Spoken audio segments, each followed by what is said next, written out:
Class 12 UP board के प्यारे विद्यार्थियों, स्वागत है आप सभी का शिवम लेक्चरर में। नागरिक शास्त्र का पेपर है जो कि बोर्ड एग्जाम 2025 के लिए सबसे ज़्यादा इंपॉर्टेंट है। तो मेरे प्यारे बच्चों, आप लोग वीडियो को पूरा अंत तक देखिएगा। पूरा पेपर एकदम अच्छे से आंसर के साथ आपको बताने वाले हैं। समय 3 घंटे 15 मिनट है, तो पूर्णांक होता है 100 का। यहाँ पर थोड़ा सा निर्देश है। निर्देश में आप जानते ही हैं क्या है, बार बार क्या पढ़ना है। चलिए शुरू करते हैं। सबसे पहले मेरे प्यारे बच्चों, बहुविकल्पीय प्रश्न। पहला है, रूस में किस वर्ष साम्यवादी क्रांति हुई थी? 1967, 1912, 1917, 1991। तो 1917 में रूस में साम्यवादी क्रांति हुई थी। मास्ट्रिच संधि पर हस्ताक्षर कब हुई?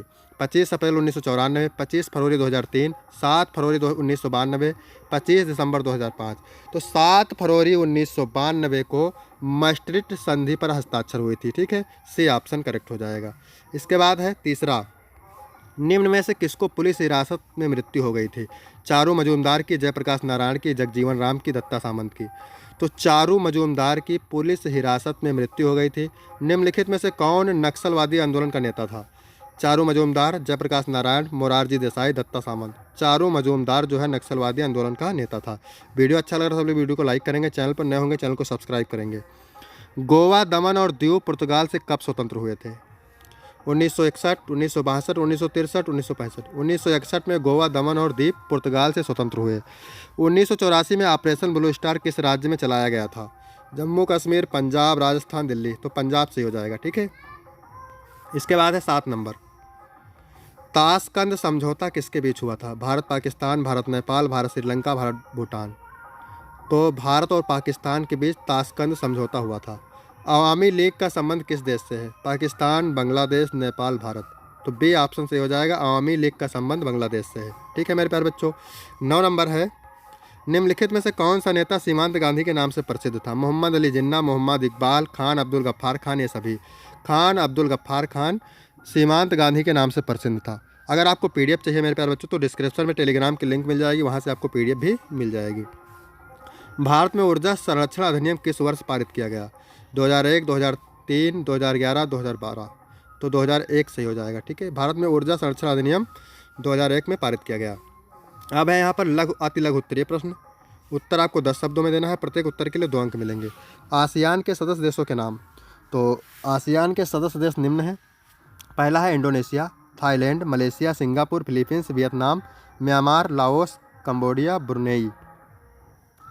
12 नंबर है, यूरोपीय संघ की स्थापना का उद्देश्य क्या था? यूरोपीय संघ की स्थापना का मुख्य उद्देश्य यूरोप में शांति, स्थिरता और आर्थिक सहयोग को बढ़ावा देना था। लिट्टे के विषय में आप क्या जानते हैं? लिट्टे श्रीलंका में सक्रिय एवं उग्र तमिल संगठन था। यह संगठन तमिलों के लिए एक अलग राज्य की मांग कर रहा था। 14 नंबर है, विश्व स्वास्थ्य संगठन क्या है? इसका मुख्य उद्देश्य क्या है? विश्व स्वास्थ्य संगठन की स्थापना 7 अप्रैल 1948 को स्विट्जरलैंड के जिनेवा में की गई थी। इसका मूल उद्देश्य विश्व के लोगों के स्वास्थ्य के स्तर को ऊंचा करना था। एनपीटी का पूरा नाम, तो न्यूक्लियर नॉन प्रोलिफरेशन थ्रेटी, यानी परमाणु अप्रसार निषेध संधि। 16 नंबर है, भारत के मूल निवासियों के लिए किस शब्द का प्रयोग किया गया था? भारत में मूल निवासियों को आदिवासी या जनजातीय कहा गया था। ठीक है, पूरा वीडियो अंत तक देखिएगा, बोर्ड एग्जाम में बिल्कुल छपने वाले प्रश्न हैं। संयुक्त राष्ट्र संघ के किन्हीं 2 एजेंसियों के नाम। तो पहला है विश्व स्वास्थ्य संगठन और दूसरा है विश्व व्यापार संगठन। इसके बाद 18 नंबर, भारत में वैश्वीकरण की शुरुआत कब हुई थी? तो भारत में वैश्वीकरण की शुरुआत 1991 में नई आर्थिक नीति अपनाने से हुई। रजवाड़े के शासकों को भारतीय संघ में शामिल होने के लिए मनाने समझने में ऐतिहासिक भूमिका निभाने वाले नेता का नाम क्या था? सरदार वल्लभ भाई पटेल। 20 नंबर है, वर्ल्ड सोशल फोरम की पहली बैठक कब और कहाँ हुई? तो वर्ल्ड सोशल फोरम की पहली बैठक 2011 में हुई थी, ब्राज़ील में हुई थी। अब बात करेंगे लघु उत्तरीय प्रश्न फर्स्ट के, उत्तर आपको 50 शब्दों में देना है। ठीक है, तो यहाँ पर 21 नंबर क्या कह रहा है?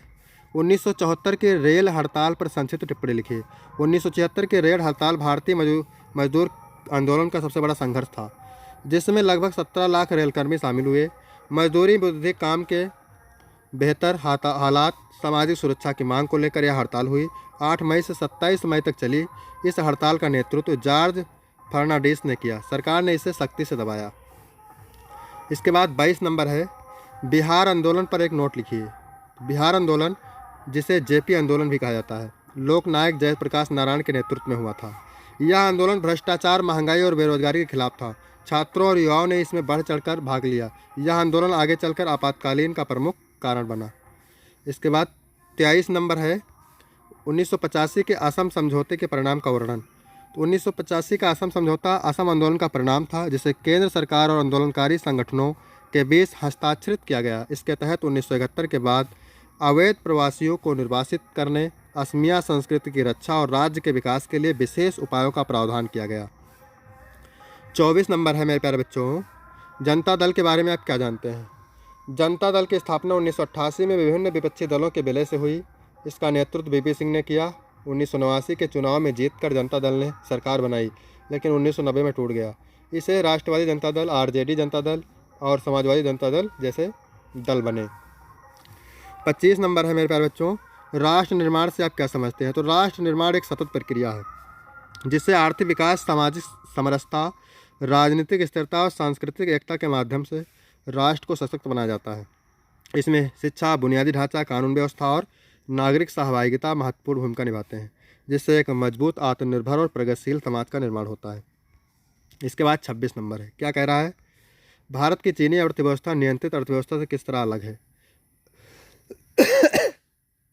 भारत की चीनी अर्थव्यवस्था पहले की नियंत्रित अर्थव्यवस्था से अलग है, क्योंकि अब इसमें बाजार आधारित सुधार हुए हैं। 1978 के बाद निजी उद्यम, विदेशी निवेश और निर्यात को बढ़ावा मिला। सरकार अब केवल प्रमुख क्षेत्रों को नियंत्रित करती है, जबकि व्यापार और उद्योगों को अधिक स्वतंत्रता दी गई है। अब यहाँ पर है लघु उत्तरीय प्रश्न सेकंड। उत्तर 100 से 125 शब्दों में देना है। प्रत्येक उत्तर के लिए आपको 6 अंक मिलेंगे।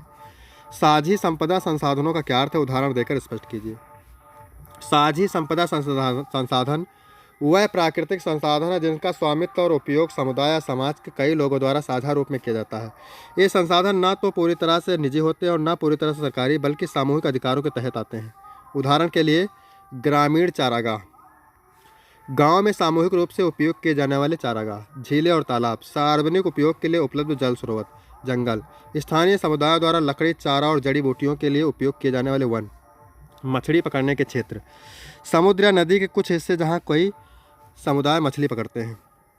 इसके बाद है 28 नंबर, 9 अंतर्राष्ट्रीय आर्थिक व्यवस्था पर निबंध। 9 अंतर्राष्ट्रीय आर्थिक व्यवस्था परिचय। 9 अंतर्राष्ट्रीय आर्थिक व्यवस्था एक वैश्विक आर्थिक ढांचा विकसित करने का प्रयास था, जिन्हें 1970 के दशक में विकासशील देशों ने प्रस्तावित किया। इसका उद्देश्य आर्थिक असमानता को कम करना और न्यायसंगत वैश्विक व्यापार व्यवस्था स्थापित करना था। इसका उद्देश्य है विकासशील देशों को आर्थिक स्वतंत्रता देना, व्यापार शर्तों में सुधार ताकि गरीब देशों को आर्थिक लाभ मिल सके, प्राकृतिक संसाधनों में संप्रभुता और निष्पक्ष मूल्य निर्धारण, नवीनता तकनीकों तक समान पहुंच। इसके बाद 5वां है वित्तीय संस्थाओं की भागीदारी बढ़ाना, प्रभाव और सीमाएं। हालांकि NIUO ने महत्वपूर्ण बहस छेड़ी, लेकिन विकसित देशों ने के विरोध और वैश्विक वित्तीय संस्थाओं के दबाव के कारण यह पूरी तरह लागू नहीं हो सका। फिर भी इसने वैश्विक दक्षिण के देशों को एकजुट किया और आर्थिक न्याय की दिशा में प्रयासों को प्रेरित किया। इसके बाद 29 नंबर है पंचवर्षीय योजनाओं की प्रमुख विशेषताएं क्या हैं? पंचवर्षीय योजनाओं की प्रमुख विशेषताएं निम्न है। पहला है नियोजित विकास, आर्थिक और सामाजिक विकास को सुनियोजित तरीके से सुनिश्चित करना। निश्चित समय सीमा, प्रत्येक योजना 5 वर्षों के लिए बनाई जाती है। आर्थिक आत्मनिर्भरता, देश को आर्थिक रूप से मजबूत और आत्मनिर्भर बनाना। इसके बाद चौथी हेडिंग है मेरे प्यारे बच्चों, संतुलित क्षेत्रीय विकास, सभी क्षेत्रों विशेषकर पिछड़े क्षेत्रों को समान विकास, गरीबी उन्मूलन, गरीबों के जीवन स्तर को सुधारने और रोजगार के अवसर बढ़ाने पर जोर, कृषि और औद्योगिक विकास, कृषि उत्पादन में वृद्धि और औद्योगिकरण को बढ़ावा, सामाजिक न्याय, शिक्षा, स्वास्थ्य और समाज के कमजोर वर्गों का उत्थान, संसाधनों का उचित उपयोग, प्राकृतिक और मानव संसाधनों का दक्षतापूर्वक उपयोग करना। आगे लिखेंगे, ये योजनाएं भारतीय योजना आयोग द्वारा बनाई गई थी और 2015 के बाद नीति आयोग ने इन्हें बदल दिया। इसके बाद है 30 नंबर, तिब्बत का पठार भारत और चीन में तनाव का एक बड़ा मसला कैसे बना? तिब्बत का पठार भारत और चीन तनाव का कारण। तिब्बत का पठार रणनीतिक, भौगोलिक और राजनीतिक रूप से भारत चीन तनाव का मुख्य कारण है। 1950 में चीन ने तिब्बत पर कब्जा कर लिया, जिससे भारत के साथ उनका सीधा सीमा विवाद बढ़ गया। अगली हेडिंग है अरुणाचल प्रदेश विवाद। चीन अरुणाचल प्रदेश को तिब्बत का हिस्सा मानता है और इसे दक्षिण तिब्बत कहता है। 1962 युद्ध, तिब्बत पर चीन के नियंत्रण के बाद भारत चीन सीमा पर संघर्ष हुआ, जिससे युद्ध छिड़ गया। अगला है दलाई लामा का शरण लेना, 1959 में दलाई लामा के भारत आने से चीन असंतुष्ट हुआ।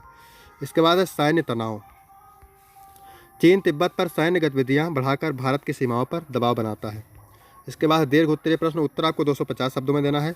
1975 में घोषित आपातकाल के सबकों पर एक संक्षिप्त निबंध लिखिए अथवा वैश्विक पर्यावरण को बिना हानि पहुंचाए आर्थिक विकास करने की विभिन्न देशों के सामने एक चुनौती है, इस कथन को उदाहरण सहित समझाइए।